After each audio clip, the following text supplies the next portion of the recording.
စာအုပ်လေးတစ်အုပ်ရှိပါတယ်အဲ့စာအုပ်ကလေးကမောင်စုရှင်ရေးတဲ့စာအုပ်ပါလေးပါ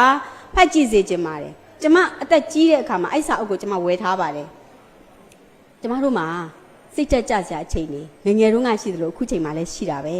အနှောက်အယှက်အဖြစ်စည်းဆိုတာရှိတာပဲနေ့စဉ်မဟုတ်တောင်မှလစဉ်မဟုတ်တောင်မှမကြာခဏတွေ့တာပဲတစ်ခါမှငိုရလောက်တဲ့အထိဝမ်းနည်းကြေကွဲစရာတွေဆုံးရှုံးမှုတွေမအောင်မြင်မှုတွေဆုံးရှုံးနေဆိုတာတယောက်ကိုဆုံးရှုံးရတာမျိုးအမေကိုဆုံးရှုံးလိုက်ရတာမျိုးအဖေကိုဆုံးရှုံးလိုက်ရတာမျိုးဒါအပြင်ကိုလှုပ်တဲ့အလုပ်တဲရေသွန်တကဲ့သို့ဝုန်းငနဲ့ဖြစ်သွားတာမျိုးအဲ့ဒါမျိုးတွေလည်းအများကြီးရှိတယ်အဲ့လိုရှိတဲ့အတွက်ကျမတို့ကထက်ခါကိုခွန်အားတက်အောင်လုပ်ရပါတယ်ကျမကိုခွန်အားပေးတာစာပေးပါအဲ့ကြောင့်အဲ့စာအုပ်အထူးသဖြင့်အဲ့ဒီစာအုပ်ကိုကျမဘေးနားမှာအမြဲထားပါတယ်အဲ့ဒါလေးကိုကျမမျှဝေပေးခဲ့ခြင်းပါတယ်အဲ့စာအုပ်ကလေးရဲ့နာမည်က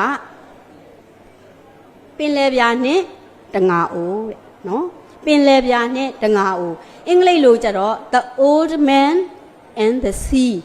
Old Man ဆိုတာလူအိုပေါ့နော်လူအိုနဲ့ the sea ဆိုတာပင်လယ်နော်လူအိုနဲ့ပင်လယ်ပေါ့နော်အဲ့ဒါကိုဆရာမောင်စုရှင်ကဘာသာပြန်လိုက်တဲ့ခါကျတော့ပင်လယ်ပြာနဲ့တငါအိုးတဲ့အဲ့ဒီစာအုပ်ကလေးကပါလေးရဲ့အဲ့ဒီစာအုပ်ဒီကျမအတွက်အခုချိန်မှာစိတ်တက်ကြနေတဲ့သူကိုစိတ်တက်တင်ပေးတဲ့စာအုပ်တင်ပေးတာဘယ်လိုလဲဆိုတော့တချို့စာအုပ်တွေရှိတယ်ကို self esteem မြင့်အောင်လို့နော်ငါလုပ်ရင်ဖြစ်ရမယ်ဆိုတာမျိုးအဲ့လိုမျိုးစာအုပ်တွေလည်းရှိတယ်ဒီစာအုပ်ကအဲ့ဒါမျိုးမဟုတ်ဘူးလောကရန်ကိုနားလည်အောင်လို့သင်ပေးတဲ့စာအုပ်ဇက်လိုက်ကဒီထဲမှာဇက်လိုက်က3ယောက်ပါတယ်3ယောက်တယောက်ကအဖိုးအိုတော်အိုနေပြီအဖိုးအိုနော်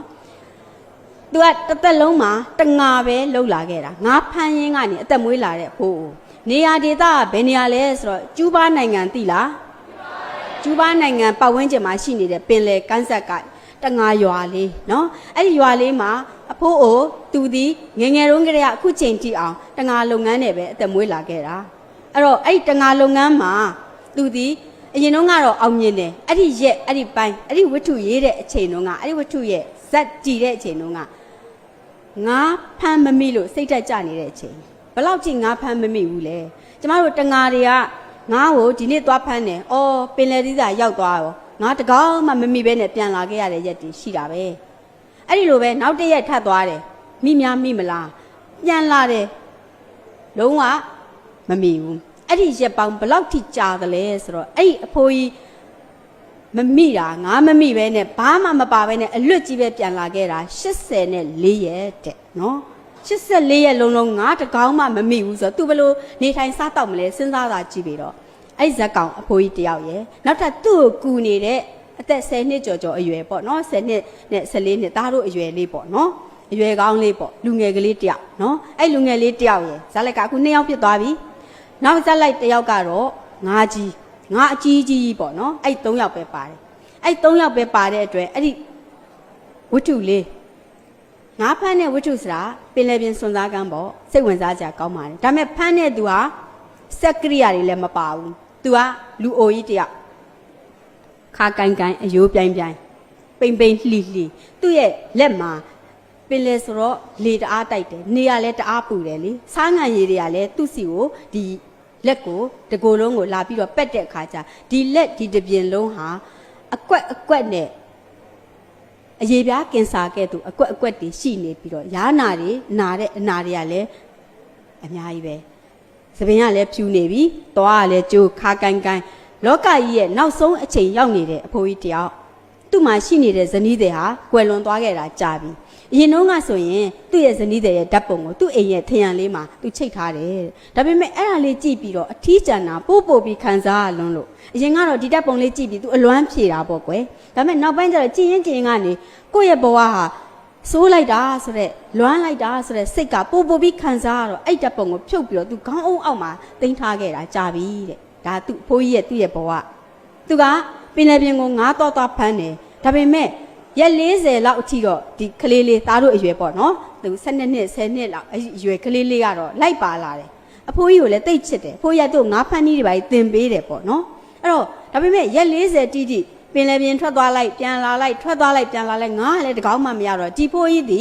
အင်မတန်လက်မကောင်းတော့လက်တိတ်တော့အဖိုးကြီးပေါ့နော်ကံမကောင်းတော့အဖိုးကြီးလို့ အားလုံးကယူဆပြီးတော့ဒီကလေးလေးရဲ့ဖခင်ကမင်းဒီဘိုးကြီးနဲ့မလိုက်နဲ့တော့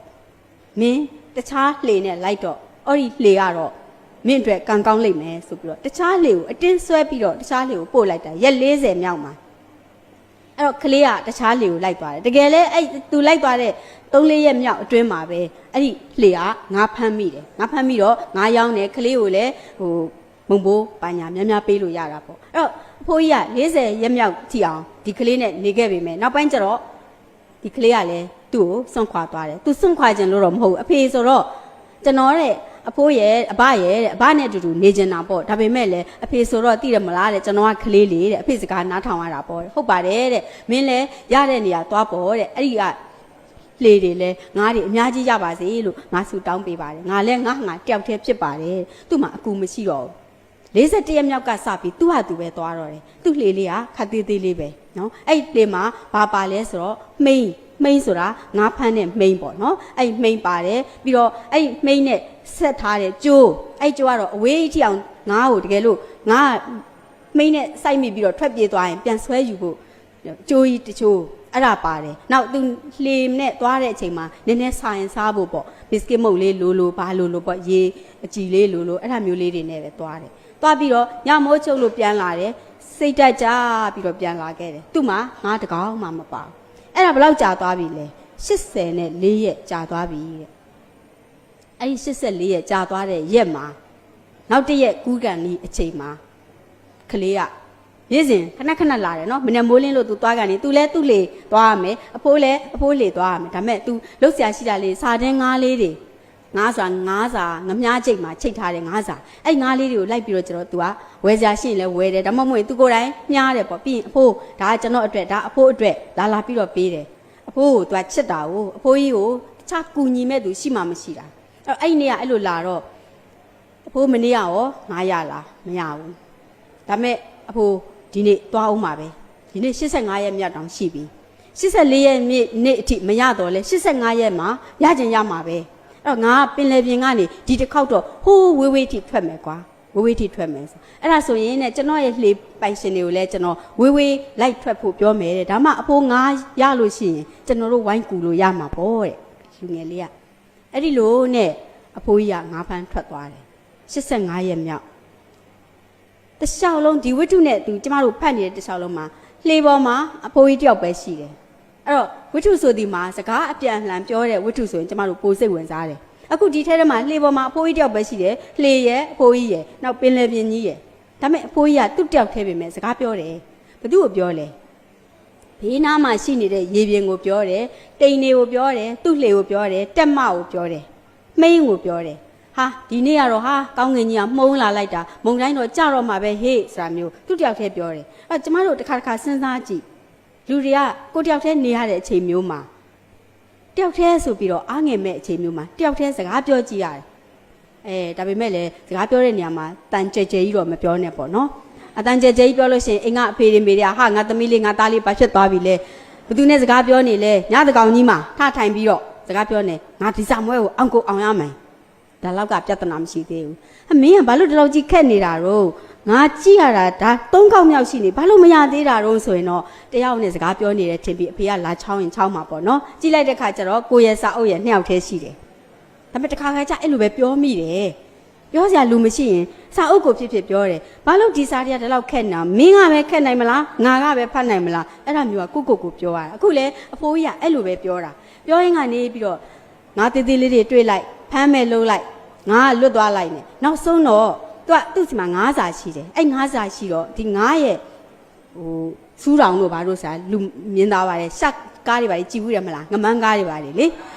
ငမန်းကားလာတော့မယ်ဆိုဒရိုက်တာကျမတို့ကိုအဲ့ငမန်းစူးတောင်လေးပေါ့နော်စူးတောင်လေးကတရရဲ့ကိုယ့်စီကိုပြေးလာနေတာဒါမှမဟုတ်ရင်လည်းနောက်ဘက်ကနေပြီးတော့တရရဲ့ပြေးလာနေတာအဲ့လိုပြေးလာပြီဆိုရင်ကျမတို့ကအောက်ကနေမယိုးမရနဲ့ဟက်ကောင်မင်းကသာမသိတာနောက်ကမင်းငမန်းလာနေပြီဗျကိုကပြိတ္တကသိတယ်ဇက်ကောင်ကမသိဘူးလေတခါကြဆွဲလို့သာဆွဲလိုက်တယ်ဝုန်းငင်းနဲ့သာဆွဲလိုက်တယ်ဇက်ကောင်ကတခါတည်းတန်းလန်းပါသွားကိုကတော့သိတယ်မချစ်မရဲနဲ့ဟုတ်တယ်မလားအဲ့လိုပြိတ္တကစိတ်ဝင်စားအောင်ဒရိုက်တာတွေကပြတတ်တယ်အခုဒီထဲမှာလည်းအဲ့လိုပဲ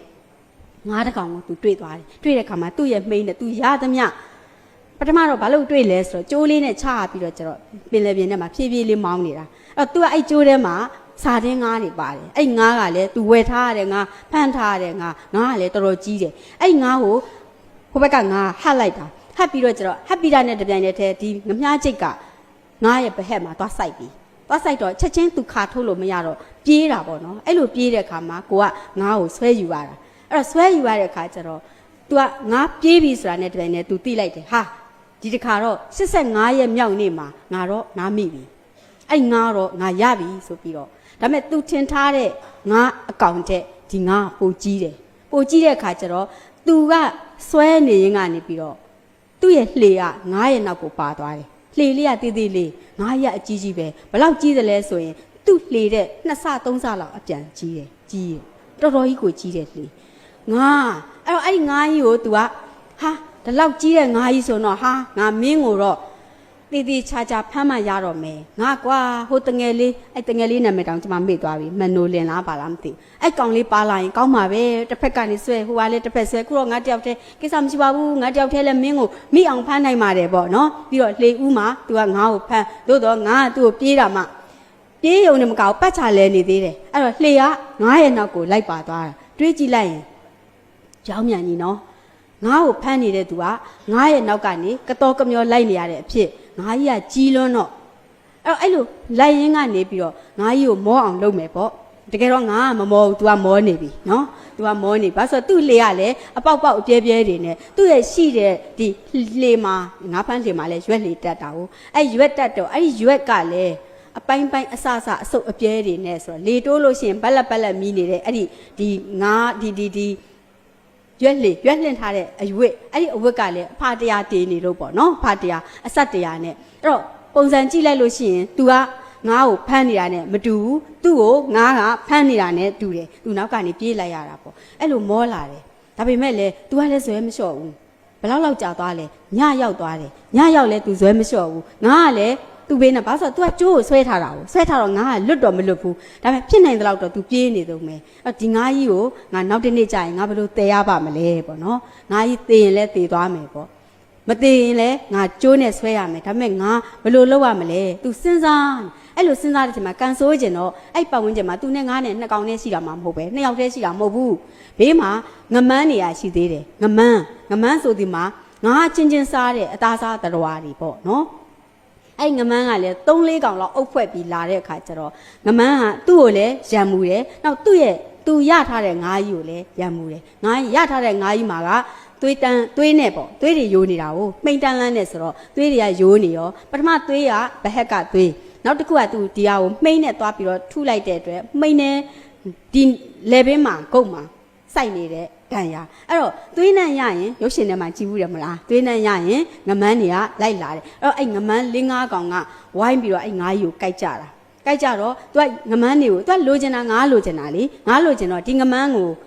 6ထုတ်မှရမှာငမန်းတွေကို तू ထွက်သွားငမန်းတွေကလည်းဘယ်ရမလဲဒီလောက်အဖိုးကြီးလောက်ကတော့အသာလေးပေါ့နော်အဲ့တော့လှဲ့ပတ်ပြီးတော့ချောင်းပြီးတော့ဟိုဘက်ကတကိုက်ကြိုက်လိုက်ငါးကြီးကဆက်ခါသွားလိုက်ယုံလိုက်နာသွားတာကိုငမန်းကြိုက်ပြီဆိုတော့ငါနာသွားတော့ယုံနေယုံလိုက်တဲ့ခါကျသူ့လေလေးရပါ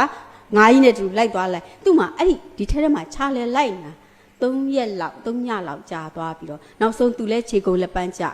ကျိုးနဲ့ဆွဲရလွန်းလို့လဲသူ့ရဲ့လက်တွေကပွန်းသွေးတွေတန်တွေထွက်သူအလဲပြိုဖြစ်လို့ခေါင်းတွေဘာတွေကလဲဒီအောက်မှာဒဏ်ရာတွေနဲ့ရဒါပေမဲ့ तू ကလည်းဇွဲမလျှော့ဘူးငါးကြီးကလည်းဇွဲမလျှော့ဘူးနောက်ဆုံးကျတော့ငမန်းတွေကလည်းအဲ့ဒီငါးကြီးကိုညတကောင်သူမေးနဲ့အိတ်လိုက်တဲ့အချိန်မှာငမန်းကလာဆွဲသွားလိုက်တစ်ခါသူပြန်ထပြီးတော့ငမန်းတွေကိုလှော်တက်နဲ့နောက်ဆုံးအဲ့လှော်တက်ကလေသူ့မှာရှိနေတဲ့တချောင်းနဲ့တော့လှော်တက်အဲ့တချောင်းနဲ့တော့လှော်တက်တောင်မှပါသွားတယ်ပါသွားတော့ तू ဘာမှလုပ်လို့မရတော့ပေါ့နော်ဘာနဲ့ပဲရမလဲလက်နဲ့ပဲရက်ရင်ရက်ရမှာပေါ့နော်အဲ့တော့အဲ့လိုနီးနဲ့နောက်ဆုံးမှာဘာဖြစ်သွားလဲနောက်ဆုံးမှာရှိသမျှငါးကြီးလည်းတည်သွားတာပေါ့နော်ရှိသမျှငါးရဲ့အသားတွေအကုန်လုံးငမန်းနေရအကုန်လုံးစားလိုက်တဲ့အခါမှာပြီး तू ကတဖြည်းဖြည်းနဲ့ငါးကြီးကတည်သွားတဲ့ခါကျ तू ဆွဲရတာပိုလွယ်တာပေါ့နော်ပိုလွယ်တော့ငါးကြီးကမပြေးတော့တဲ့အတွက်ငါးကို तू ဆွဲလာရင်းနဲ့ကန်းဆက်စီကိုတော့ तू တဖြည်းဖြည်းနဲ့လာနေပြီဟိုးအဝေးကြီးကနေကန်းဆက်စီကိုလာတော့လဲငမန်းနေရနောက်ကနေလာလိုက် तू 6ထုတ်လိုက်ထွက်ပြေးလိုက်ပြန်လာလိုက်နဲ့နောက်ဆုံးတော့ကန်းဆက်နာကို तू ရောက်လာပြီရောက်လာတဲ့အခါမှာငါးကြီးကိုကြည့်လိုက်တော့ ငါးကြီးကတော့ကြိုးတန်းလန်းကြီးနဲ့တော့ပါလာပါရဲ့မိန်တန်းလန်းကြီးနဲ့ပါလာပါရဲ့ဒါပေမဲ့လည်းငါးမှာအသားမရှိတော့ဘူးရှိသမျှအသားတွေအကုန်လုံးကငမန်းစားပြီးသွားပြီသူ့မှာဘာပဲရတော့လဲအယိုးကြီးပဲရတော့တယ်ဒါပေမဲ့အဲ့ဒီအယိုးကြီးကိုပဲ तू ကပြန်တဲလာတယ်သူ့တကိုယ်လုံးလဲဒဏ်ရာတန်ချက်တွေနဲ့ तू ရောက်လာတယ်ရောက်လာပြီးတော့အဲ့ကျိုးက तू လှေမှာကျိုးချီထားတာကိုအဲ့ဒီအယိုးကြီးနဲ့ပဲဒီယိုးကြီးကို तू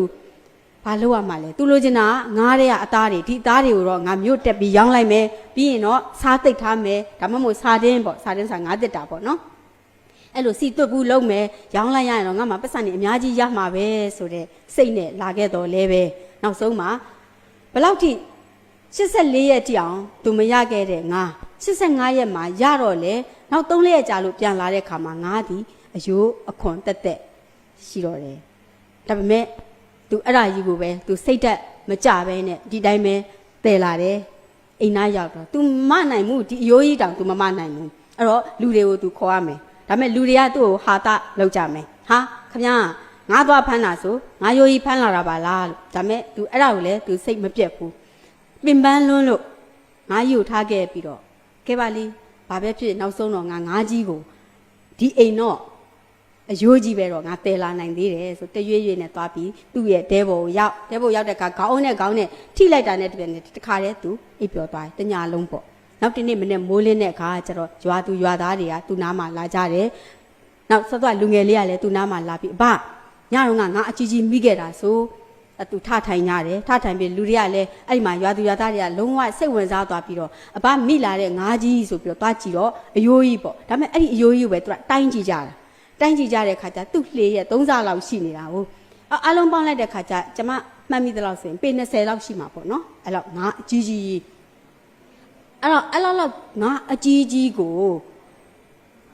ဒီလောက်ကြီးကိုဒီအဖိုးကြီးတယောက်တည်းဘယ်လိုနီးနဲ့များဒီကိုအရောက်သေးလာပါလဲအဲ့မှာသတင်းစာတွေကနေသူ့ကိုဟိုဒီသတင်းမီဒီယာတွေလည်းရောက်လာကြတာပေါ့နော်ရောက်လာပြီးတော့အမှလက်ဖက်ရည်ဆိုင်မှာလည်းသူ့အကြောင်းပြောနေကြတယ်အဲ့ချိန်မှာအဖိုးကြီးကတော့အိပ်ပြောနေတယ်ငါကြီးကို तू မိလာခဲ့ပြီဒါပေမဲ့သူ့အိမ်မက်ထဲမှာ तू ဘာတွေမဲ့နေလဲဆိုတော့ तू ငယ်ဘဝတုန်းက